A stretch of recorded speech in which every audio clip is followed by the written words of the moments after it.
Shannon Long is here. Shannon, congratulations on this, but just from where you're at, kind of explain that last play and how you felt. I mean, obviously there had to have been a lump in your throat there for a little while when you knew that you overran second base and were too far at third. Yeah, I just thought I seen him running and telling Carly to go, and then I seen her come back, and my heart sank when I had to run all the way back. But they made that overthrow, and I was really glad that I was able to advance and help my team out. When the throw got away and then you end up, getting to go to third, did you think the game was going to end on that play? And what was your reaction when it did?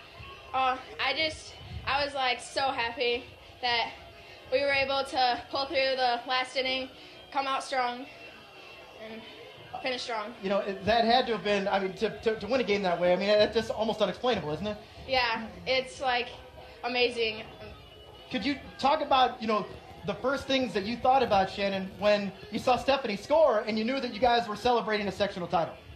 I really didn't know what happened at first. I just seen a mob of girls come running and tackle us down to the ground, and then the cheering and excitement was just overwhelming.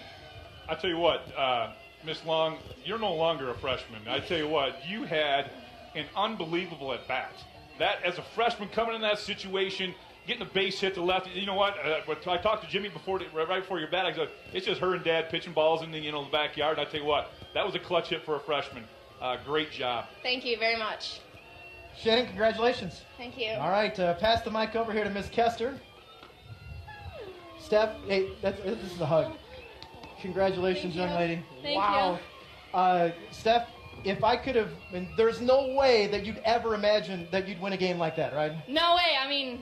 We were down by far. All I wanted was a base hit. I never knew that was going to be the winning run, so I'm just so happy. So when you walked up there did you know that you were the winning run? So did you even think about long ball in that situation? You just trying to make contact? I just want a base hit because we just kept base hit. I knew the people behind me would keep doing that, so that's all I wanted. Steph, when you saw the ball get thrown away, just break it down here. When the ball's rolling out there in center field, what are you thinking about? I was thinking about just running my hardest. I usually don't run a lot, so I was pretty nervous.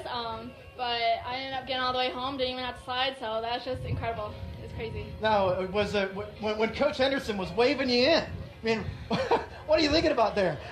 My adrenaline was just up. I'm like, this is it. I'm out or we win, so I'm just glad that I'm safe.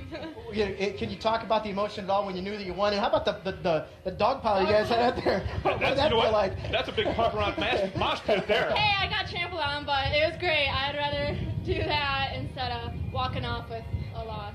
So yeah, how's that right arm? That right arm got through the dog pile, okay, right? I'm good. Talk about this. You look at this game. You really had to battle out there. They kept fouling pitches off, and they did a great job. They were very patient. You kept your team in the game, and you made this rally possible by battling through some tough situations. Mentally, was that draining on you as the game went on? A little. When they were kept hitting foul balls, I'm just like, can I just strike one out? But we pulled through. They got some runs, but hey, we came back, and our defense didn't die, so. And Steph, you get to play again. You get to wear that uniform again on Monday in the Super Section. How about that? I'm so excited. I can't wait.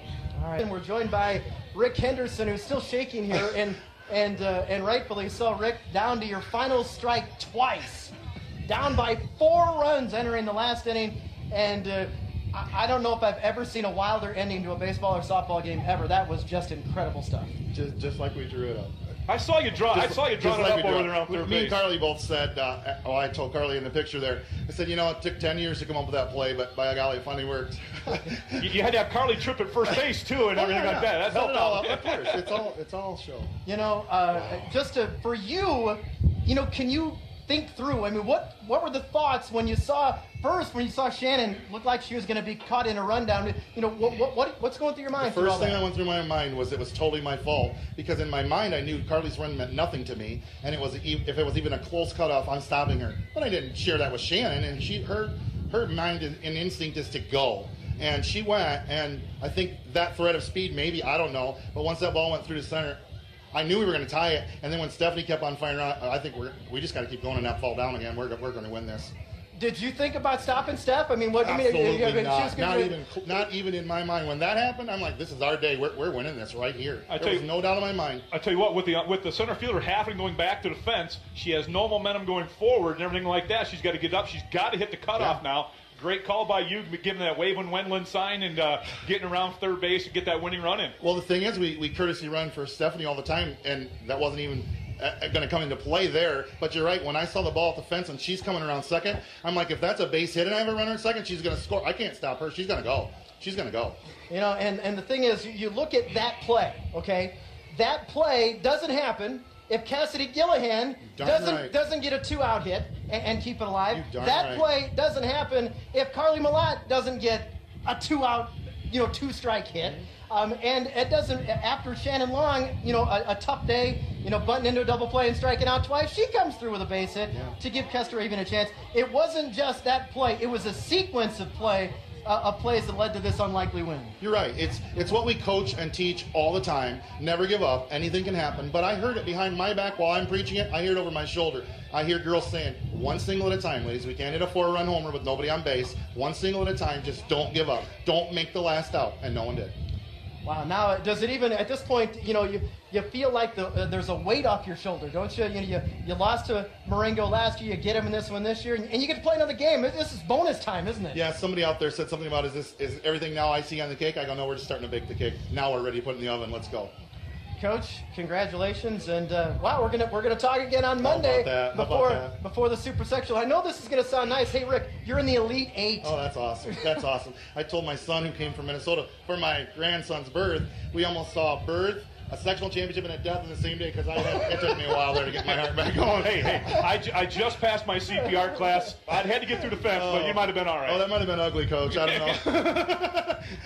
Thank you. Coach, congratulations on a big day for you, Grandpa Henderson, and then sectional champion Henderson. Oh, we love Congrats on both. Thank you so much, guys.